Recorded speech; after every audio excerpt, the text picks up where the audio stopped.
Why me? I've asked myself that question more times than I'd like to admit. And if I'm honest, it has slowed me down from getting to this point. Who am I to sit behind a microphone and talk about being human? Like I've figured something out nobody else has. There are people out there with degrees, certifications, stories that would make yours and mine look like a rough Tuesday. So seriously, why me? And if I'm being really honest, some days I still don't have a clean answer. Some days I hit record and I think, somebody out there is going to hear this and wonder what gives me the right.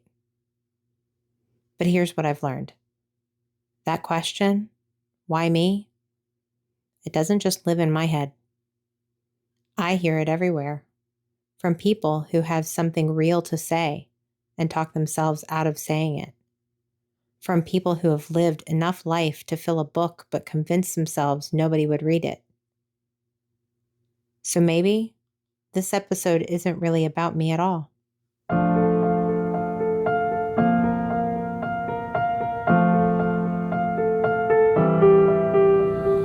Welcome to Being Human on Purpose. I'm Sara Olin, and I'm really glad you're here.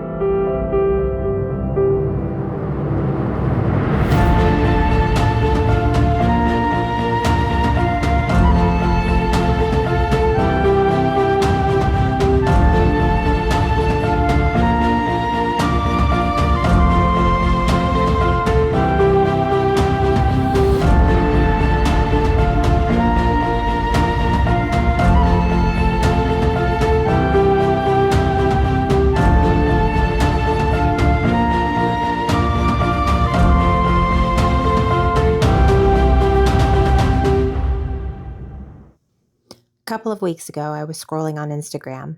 As one does, I came across a woman, Scottish mother of two, sharing her thoughts on mindset and inner life. Not in a do this and your life will be perfect way or I've got it all figured out way. More like, here's what works for me. Take what's useful. And something she said triggered a thought that I keep coming back to on my own journey.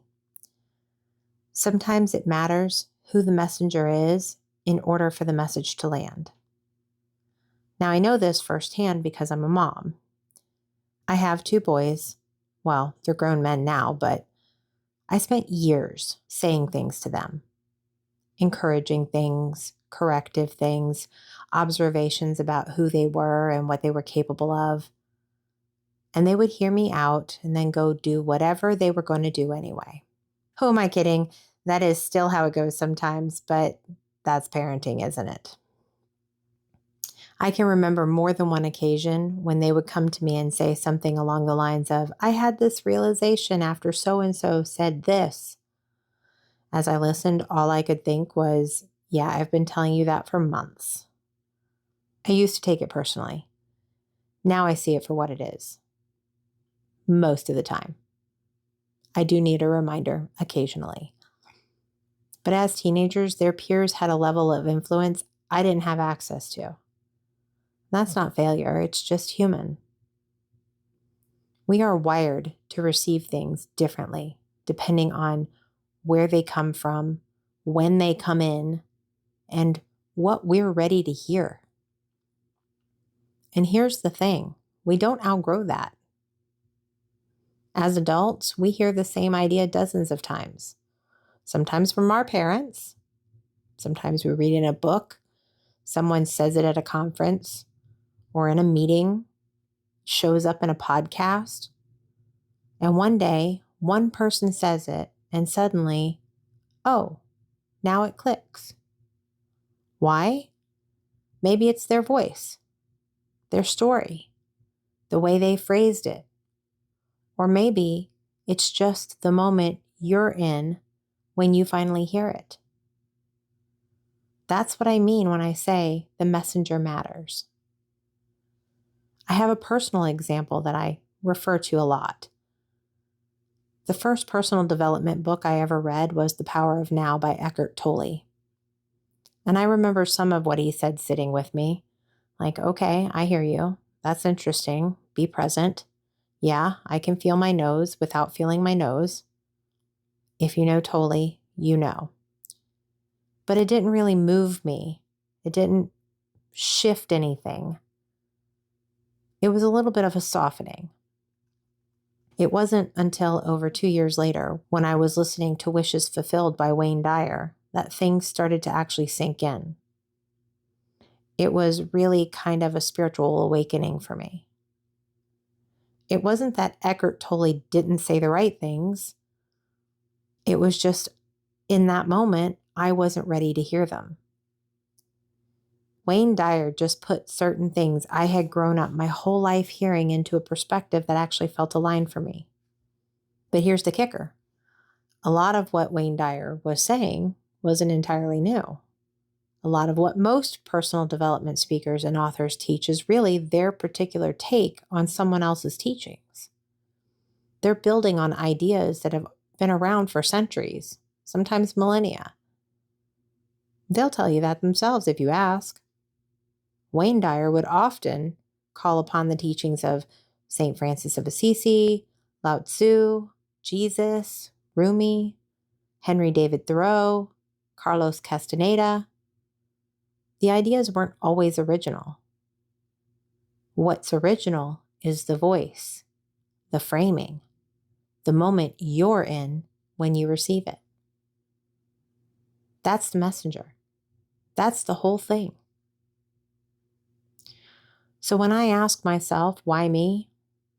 When there are already so many people saying so many things, the answer I keep landing on is this. Because I am the only person who will say it the way I will say it. And for some people, that's the version they've been waiting for. Not because it's better, just because it's mine. And I don't say that with arrogance. I say it as fact. Connection is personal. Different people connect with different messengers. And that's not just true for me. It's true for you too. And actually, I'm building something around that idea, but I'll share more on that later in this episode. So be sure to listen to the end. First, let me tell you a little bit more about who I am. Not in a here are my qualifications way, more like here are some of the roads I've traveled, because I think that matters more than any credential I could put after my name. I'm the daughter of parents who divorced before I had memory of them together. But I was fortunate to be deeply loved and shaped by people who helped fill in the spaces that needed filling. I'm a Navy veteran. I'm also the mother of 2 grown sons and a grandmother. I've lost a child. I've been married and divorced. I've been fired and unemployed. But I've also built a career without a college degree. I'm a certified life coach, but like everyone else, I'm still figuring things out. And the list goes on. I've lived several different versions of life inside this one. So far, there might be more to come. And I say that not to impress you. I say it because I've learned things the hard way. And some things I've just learned by paying attention. Both count. Both have value. Here's where I want to slow down for a second, though. Because even as I say all of that, I notice something happening in me. Quiet little voice that goes, but is that enough? Is that significant enough? There are people who have survived things I can't imagine. People who have rebuilt from the ground up. People whose stories would stop you cold. And honestly, some of those people are in my own life. People I love and admire, who have navigated hardship I haven't had to face, who seem to be living with grace I'm still working toward, who give me some of the most grounding advice I've ever received. And sometimes, even with them, I catch myself comparing, wondering why it seems to come more naturally to them, wondering if I measure up. But there I go, comparing again. I do it too. Even knowing what I know, even sitting here behind this microphone, the comparison reflex, the one that tells you your story isn't enough, your struggle isn't significant enough, your voice isn't worthy enough. It doesn't just go away because you've done some work on yourself, which is exactly why I want to talk about it. Pain is not a competition. And I want to say that carefully because I mean it in both directions. There are people in this world who have survived things most of us will never face, who have lived through trauma that is real and deep and life-altering. And some of those people have made the extraordinary choice to turn that experience into something that helps others. Into books, onto stages, into movements. I have tremendous respect for that. That kind of courage is not small. But I want to name something that those stories can also unintentionally do, because I've felt it myself. Sometimes when we hear someone else's extraordinary story of survival and resilience, it doesn't inspire us. It shames us. We hear what they went through and we look at our own lives and we think, who am I to struggle? Who am I to feel stuck? They survived that, and look at them. What's my excuse? And we start minimizing quietly. We tell ourselves our pain isn't significant enough to deserve attention. Our confusion isn't valid enough to need help. Our grief isn't big enough to take up space. This is what I want to say to that. Your struggle does not need to earn its place. You do not need to have survived the worst thing imaginable to deserve compassion from others or from yourself. Being real with you, though, like I said earlier, I've caught myself doing this with people in my own life, people who have dealt with more than I have, lost more than I have, and somehow seem to be navigating it all with more steadiness than I can find on my best day. Instead of just admiring them, which I do, I sometimes use them as evidence against myself. Like, if they can do that with all of that, what's wrong with me? But nothing's wrong with me. Nothing's wrong with you. We're just human. And comparing our insides to someone else's outsides, our story to someone else's story, is one of the greatest disservices we can do to ourselves. Different people need different messengers. And sometimes the messenger someone needs isn't the person who survived the unsurvivable. Sometimes it's the person whose life looks a little more like their own. Someone who hasn't conquered the unimaginable, but who has still paid attention, who has still learned things worth knowing, who is still in it, just like them, getting by day. That person might be me for some of you. And stay with me here, but that person might also be you for someone else. One more thing before I close this out. As this podcast grows, I'm going to share opinions and perspectives and beliefs that not everyone will agree with. I want to be clear about something before that happens. My opinions are mine. They're not judgments. They are not demands. They're not a reflection on anybody else in my life. They're also not an attempt to convince anyone that my way of seeing the world is the right way. They are simply where I am right now in my own life. The product of everything I've lived and questioned and sat with. My worldview has evolved over time, and I expect it will keep evolving. I'll get into the specifics, my beliefs, my questions, the things that I've had to unlearn in future episodes.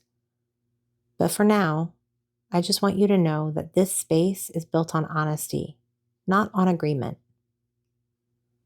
You don't have to see things the way I see them. I'm not asking you to. I'm just asking you to stay curious. I'm asking nothing less of myself. So, why me? Because I've lived enough life to have something real to say. Because the message needs different messengers. Because your pain doesn't have to be extraordinary to matter. Because I'm not interested in performing wisdom. I'm interested in practicing it out loud with you. And because maybe there's something I'll say on this podcast that you've heard 100 times before, only this time, for whatever reason, it lands differently. That's enough for me. That's why I'm here. And here's the question I want to leave you with today. Whose voice are you waiting for permission to use? Before I go, if something in this episode landed for you, I would love to know. Seriously. Drop a comment. Tell me what hit. Tell me what you're sitting with. Tell me if you've caught yourself doing the comparison thing and what that looked like for you. And if you know someone who needs to hear this one, someone who's been talking themselves out of using their own voice, or someone who's been quietly minimizing their own story, share this episode with them. That's how we find each other. If you haven't already, hit like, then subscribe so you never miss an episode. One more thing, and this one I'm really excited about. I'm building something called the Perspectives series. The idea is simple. I want to invite people from all different backgrounds and all walks of life to come on this podcast and share their story. Not because they're experts, not because they've built a platform, just because their experience is theirs and someone out there needs to hear it. Sometimes we forget that not everyone's life looks like ours, and we tend to judge people based on our experiences, not theirs. I believe that when we understand more about each other, really understand, compassion grows. And right now, I think we can all agree that the world could use a little bit more of that. So if something in today's episode stirred something in you, if you've got a story, a perspective, a life experience you've been sitting on that you want to share, I want to hear from you. You are the only person who has lived your life the way you've lived it. My website just launched this week, and you can find all the details there, including how to reach out about being featured. The link is in the show notes. Go take a look. Until next time, be a little more human, a little more on purpose. All my love.